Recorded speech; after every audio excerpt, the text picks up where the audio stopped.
Namaskar everyone and welcome to day 19.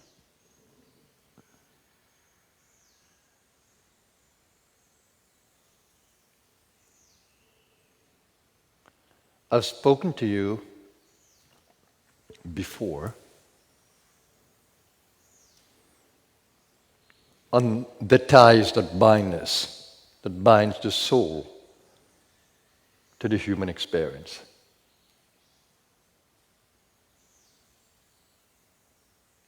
And this gross body that you occupy is the Kundalini Shakti. That's what Shiva says, Pindam Kundalini Shakti. It is not only important to understand it, but even more important to experience it. Because then you know that it's true to your experience. That's the way you should verify anything. Don't just believe blindly. Hold it as a possibility until you can have the experience of it. As I said before, the things that resonate with your soul, hold it as a possibility. Don't go about preaching about it if you resonate with it, just because you resonate with it.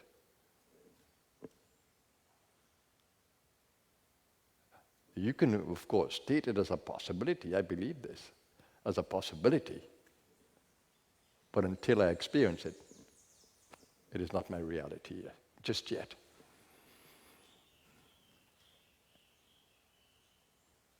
If Kundalini Shakti is in my being, and if it is in my soul, if it is what drives my soul, then why can I not experience it?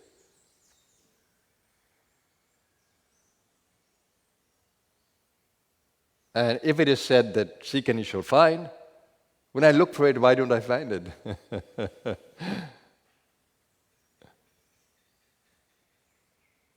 Well, Kundalini Shakti is sleeping. When you are awake to the world, when you're caught in the senses, when you're caught in the gross, it's darkness for the soul because Kundalini is sleeping.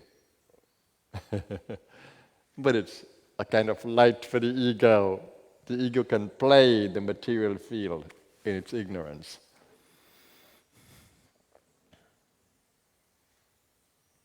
So in Shaktipat, when you are ready for this awakening, you're ripe and ready, as we say, are ready and receptive. And you come into the field of a master, you come into the field, a strong field of a group that is evolved. Transmission happens. And there's a logic to it, scientific, energy. That when a weak energy field comes into a stronger one, and there's a connection, transmission of energy happens to make both equal.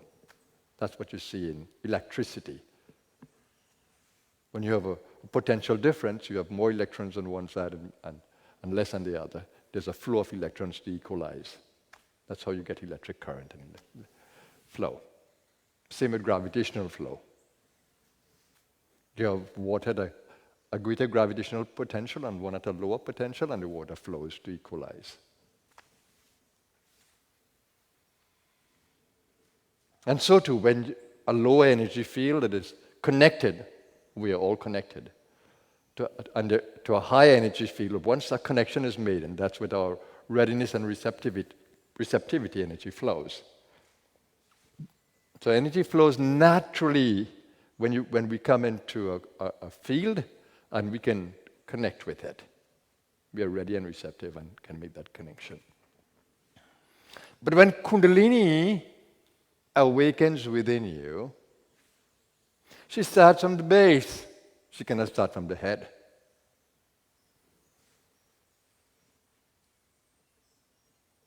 And that's the first knot she needs to untie, that the sleeping power that begins to wake up moves up. And our first experiences of her is in the lower. And that knot is called Brahma Granthi. I need to correct that from my last talk, where I say Rudra. Rudra is this one. Brahma Granthi, the creative power. That power that created the material world, Brahma. That Granthi or knot unties, and she comes into the lower area. And you begin to feel a different presence in the physical. She also wakes up the second, and she brings renewed power there, or she wakes it up and she begins to clean all the tamasic impressions that are in the lower centers.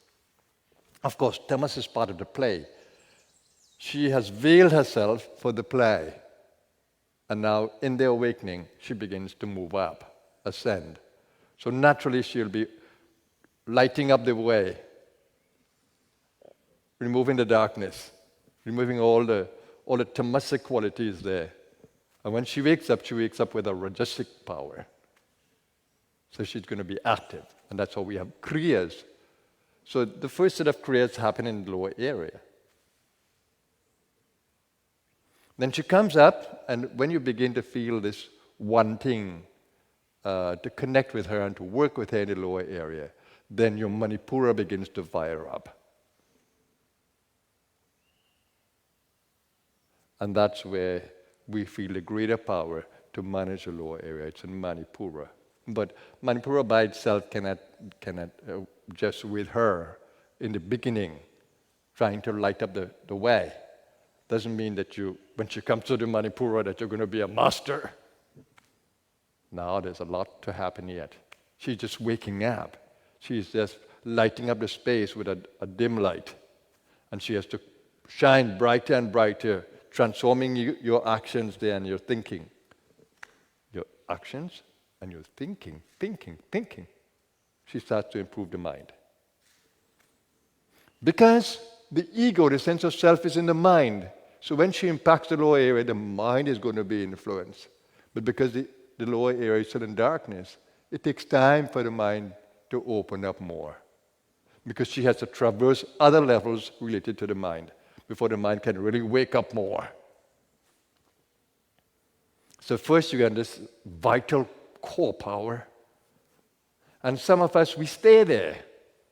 Because we love this Manipura power, we love this fire power, we love this vitality, we love action. And we stay there. And then we bring the mind down here, and we open up the mind from here. And we open up the heart from here. So it is possible that this can become our temperament. And we open up all the other areas from here. And that's the beauty of the karma yogis, the ones who are focused on action. Or the masters of the martial arts. You see how they weave and move energy in harmony. They're the peaceful warriors. Admirable, totally admirable. They open up the heart, peaceful, non-violent. And they open up the mind, enlightened action.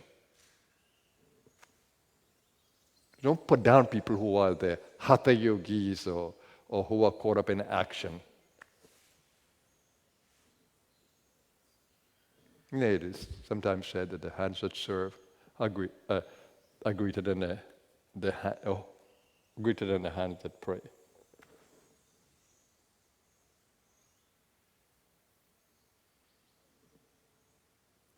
But when you start, let us say, developing this lower area with the first opening of Kundalini, Brahma Granthi, and you begin to want to be more peaceful, you want to be more kind, because when she's moving, the other areas will start getting her light as well. So the heart will begin to want to transform.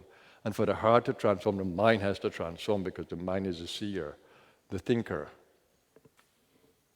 So she began to resonate in several areas as you persevere, wanting to know more, wanting to experience more harmony, unity, then these areas begin to wake up. But you are still predominantly here because you love action. Some will gravitate to the new area, and a new temperament is born. So there's a granthi here, a knot here that has to be broken for this new area. It's called Vishnu Granthi. It's where more love and devotion, and this gives rise to the Bhakti Yoga. So the lower area gives rise to the Karma Yoga, the Hatha Yoga, physical, vital, prana. And this center, when it opens up, it gives rise to more bhakti.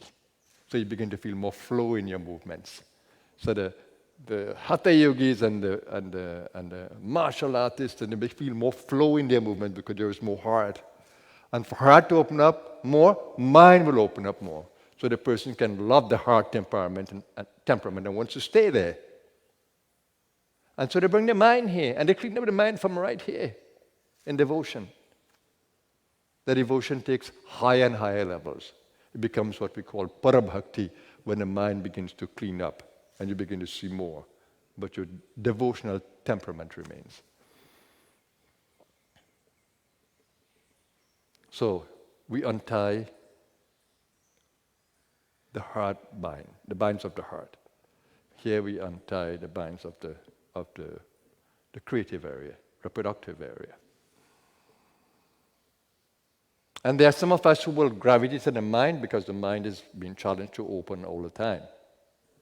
And when they get to the mind, they love the mind, so they want to stay more in thinking, in visions. So that's where we get the Jnana yogis. And some will gravitate more to the practical side because they want to explore the mind and the energies behind the mind. And we get the Raj yogis, those who want to go deeper in the meditation, become more still, experience the power of the mind. And those who are more interested in thinking, philosophizing. They want to understand the universe.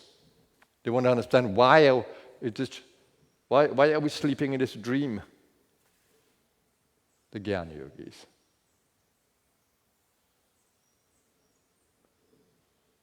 And so you get different temperaments. And to break the knot of the mind, the mental area, we call that Rudra Granthi. It gives you the power of the mind, and this is an amazing power. And then there are yogis who get caught up in the energies, and they want all.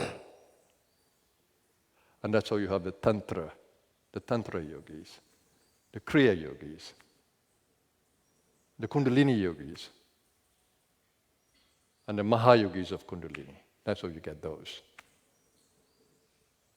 And that's where my passion lies, in the all.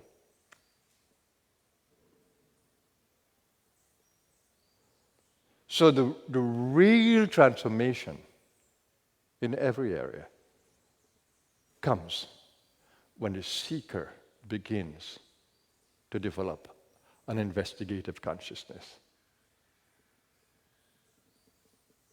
A consciousness that has more power of self-inquiry. It wants to know itself. It doesn't want just to be active. It doesn't want to love only. It doesn't want to explore thinking only. It wants to know itself. Who am I? Where have I come from? Where is this power that is surging inside of me? How much more do I have? How can I feel fulfilled when I use this power? And that's where you get the true seeker. And that's when greater transformation can happen.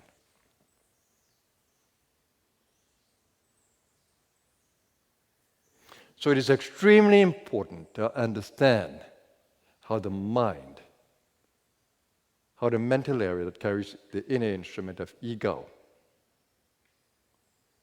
intellect, and mind, how it can be used to free ourselves of all the patterns that are involved with every area. So your mind is involved in every area. It's a part of the journey of every area. You can improve your mind in the Hatha Yoga. You can improve your mind in the Qigong and the Yoga of Flow. in the physical area and vital area. You can improve the mind from the Bhakti Yoga. You can improve your mind from the Raj Yoga and the Gyan Yoga, and in the Tantra Yoga and the Kriya Yoga. You can improve the mind.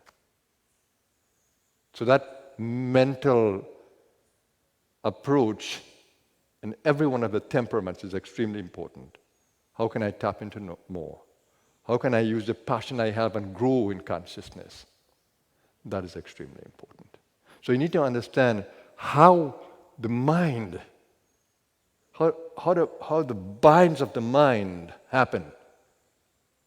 What is the science behind how the mind is caught in this illusion, and how to free the mind? Because the more you free the mind, the more you free every temperament and allow it to shine. So the mind cleansing, the mind transformation, the mindfulness is extremely important. So I'm going to stay on this topic of the mind until we learn how to use the mind with every other area. How to use the mind with the space element of the throat and the akash. How to use the mind with the heart element and open up the heart, open up the touch power. How to take the mind down to the gut and to the sacral and root and open up the vital power of the core. And if you observe the traditional Chinese science, Qigong, and Taoist yoga, you would see how they speak about these three dantians, the lower, the middle, and the upper. The root power, the core power, the heart power, and the mind power. So it resonates with the yogic sciences. So you are a whole. I've been trying to tell you, look at the whole. And even if you love one more than the other, that's fine, that's temperament. Then use that to bring all the transformation of every area.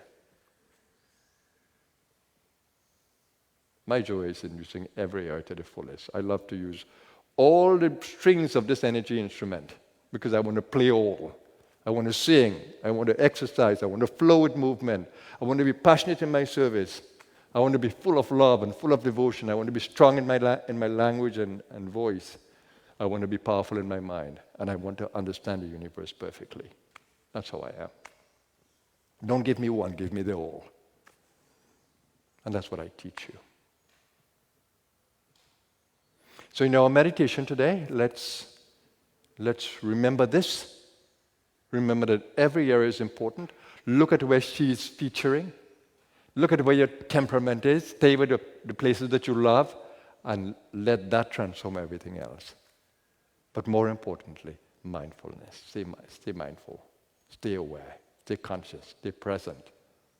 Don't get caught in memory. I'll speak about that in future talks. Because the past is not who you are. You are the present. The you of yesterday is not the you of today. You could have woken up this morning a completely different person.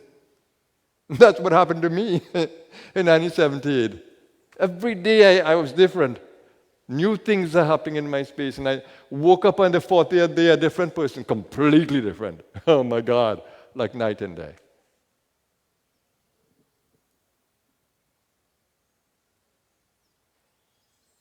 With all the knowledge I had of the 39th day, the 40th day was beyond knowledge. You can wake up any day. You can come out of your meditation a different person. You can come out of a physical experience a different person.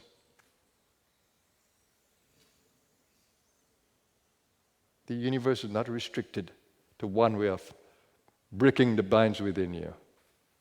It uses every way, beyond your knowledge. Don't let your individual opinions be your reality.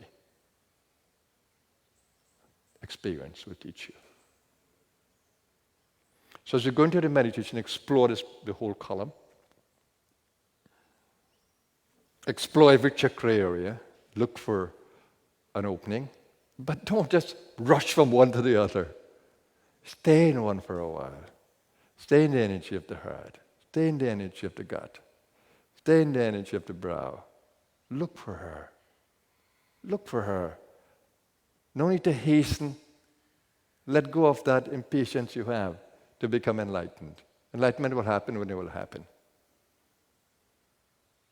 Stay with the moment. Stay with the present. Stay with the flow. Stay with her. Stay in her boat. She will take us across the ocean. Stay in her boat. Ride with her. There's no better guide. And remember, when I take you into the silence, I take you into another world. Look for me there. Don't look for me only in this bhuloka, this gross plane. Look for me at every chakra. I am there with you at every chakra. Stay with me. I'm guiding you on the inside. Let's go.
Slowly bring your attention to the gross body and to the elements of nature around you.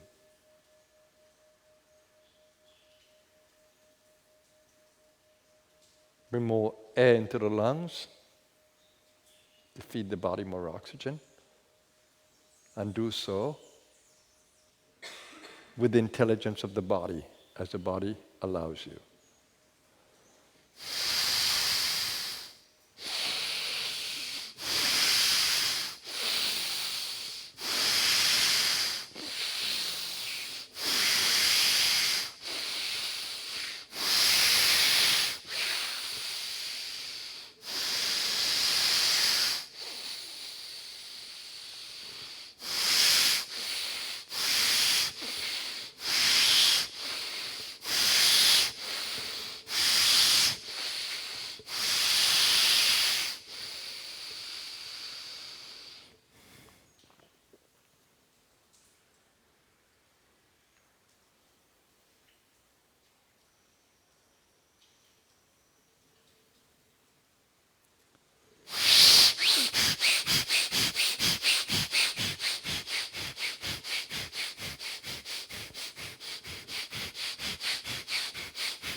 Revitalize the body, energize the senses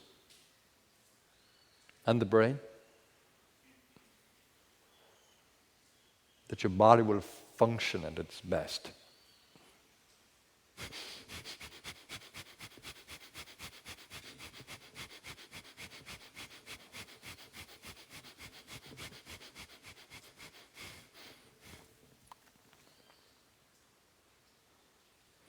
And now we do the Om sound, breathing out through the mouth, in through the nose.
Shanti, Shanti,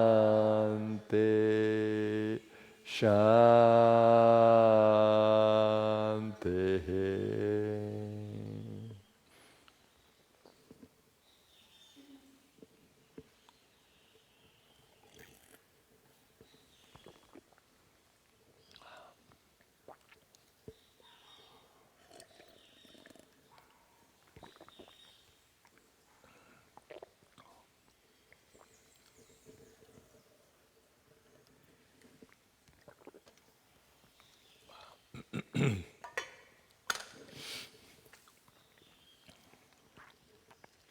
Hope that you had fun in your meditation.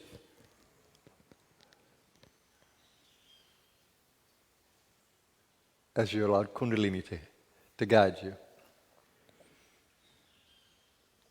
Now, as we move into activity, the journey continues.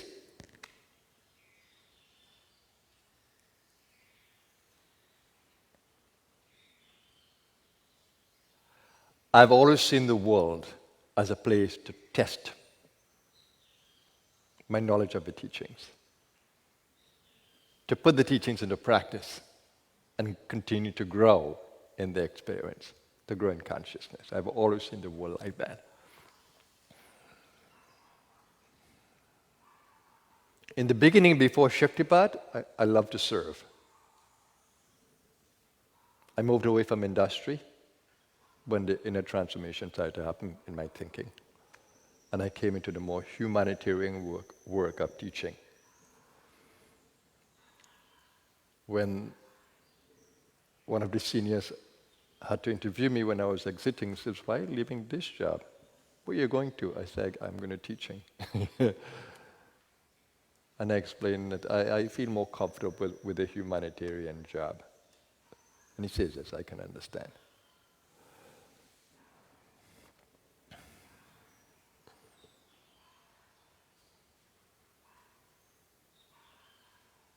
So after Shaktipat, it was a joy to bring the teachings that I had into the world, to let Kundalini guide me into the world, and to grow in consciousness as I did. I served continuously until 40 days happened. The joy of service.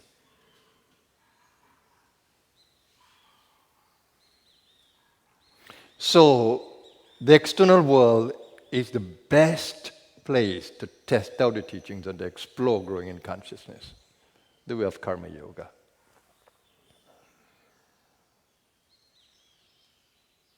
It really challenges you to see how much you've grown and how much you really know the teachings, that you can put them into practice. It was a tremendous joy.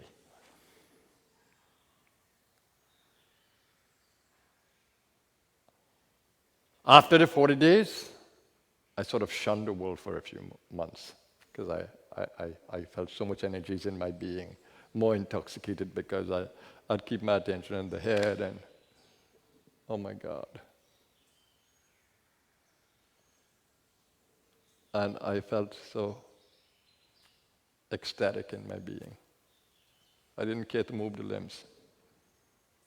I just did what was necessary, but drunk in this energy all day. And then I said, no. I have a human body. I'm 23 years old. I need to survive. I don't want to be helpless in this state. And then I started doing things around, just to see what will happen with my crown. And as I worked, I realized I can work in a different way. I could channel energy through my actions without losing the crown. Because when the head opened, my attention was there all the time. I felt drunk in the energy centers of the brain. So I just got addicted to that. And then when I thought about the practicality of life and I need to work, I don't want to depend on anybody. So I started to challenge myself to do things, and the joy was, even though I put my attention in the swiper, cutting the grass, I thought, this is interesting. I'm putting energy into my hands and I'm still there. I'm still there. It's not like the ecstasy of taking the prana up into the brain, but it's a different kind of ecstasy, back into motion. And I got back my passion for activity without losing the seer, the witness. That was the most happy thing for me, because I could work, I want to earn my own. I don't want to be a beggar. And so months after, I went back into teaching. I told the principal, I want to work in your school. He said, you have left to go to India. We didn't see you. You have left for these 40 days. He said, Ram, you know I trust you and I love you, but I can't take you to my school. So I went to the Ministry of Education and said, I need a post. And the post me to another end of the country. So I stayed there for a year until I finally decided what I wanted to do. Ultimately, I went back into industry. But with the greatest news, that this company gave me a scholarship to go to university. So my passion for learning and education came back, but all different, because I functioned from a different place. And I stayed active since then. When I felt accomplished in the secular world, because I love to be a master of all worlds, then I said, now it's time for what I was born for, the blue star. And that's when I created the blue star. And I started to do the same thing, being active in everything, as you've seen.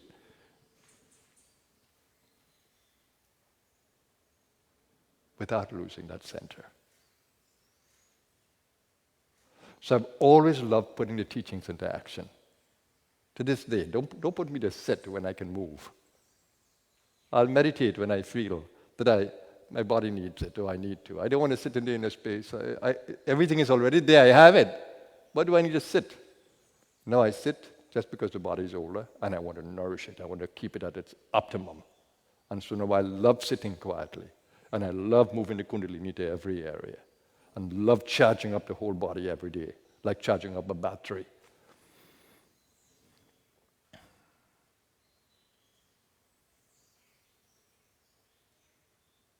But put me to activity. I want to serve. I want to serve. I want to create. I want to explore. I want to fulfill the purpose for which I was born. That's why I live, move in this human experience. So, the world of activity is the world of Kundalini. As within, so without. So I play with her with the pranas on the inside, and I play with her on the outside. And I have learned to play so well that I can challenge any ego in the world. And enjoy the challenge. And enjoy the challenge. So when you challenge me with your darkness, I want to challenge you with the light. When you challenge me with your ignorance, I want to challenge you with the experience of truth. And so I become a truth warrior.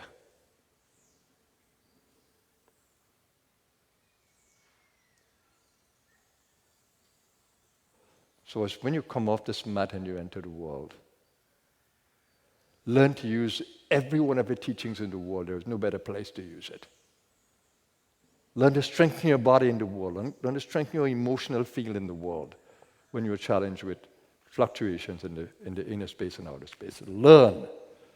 Use every tool that you have. But stay in flow with her. Stay with her. Stay in the zone with her. As you act into the world, and there is no better joy. You're not going to lose the ecstasy of the prana on the inside. No. You're going to enjoy channeling energies into the world. The Mahayogi student is also a karma yogi. Is also a bhakti yogi. Is also a Raj yogi.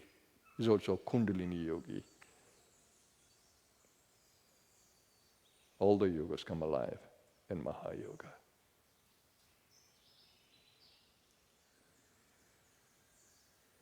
So as we engage in the world, explore the mental field. Let your light shine through it. Explore the emotional field. Let your light shine through it. Explore the vital field of action.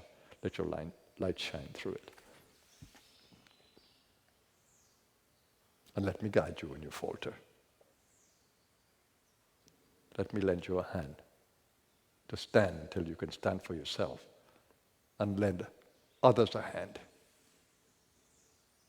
Be a gift to your world. Be a blessing to your world. The Supreme Divine is within you as much as in the world as well. See her presence in every plant, in every living form, in every mineral, in the sky, in the water. See her presence everywhere. It's obvious. It's visible. You need to only see it. The joy is in the seeing, not in the darkness, in the light. Have a blessed 19, everyone. Thank you for your journal entries. I did like to read and to support you. Namaskar, everyone.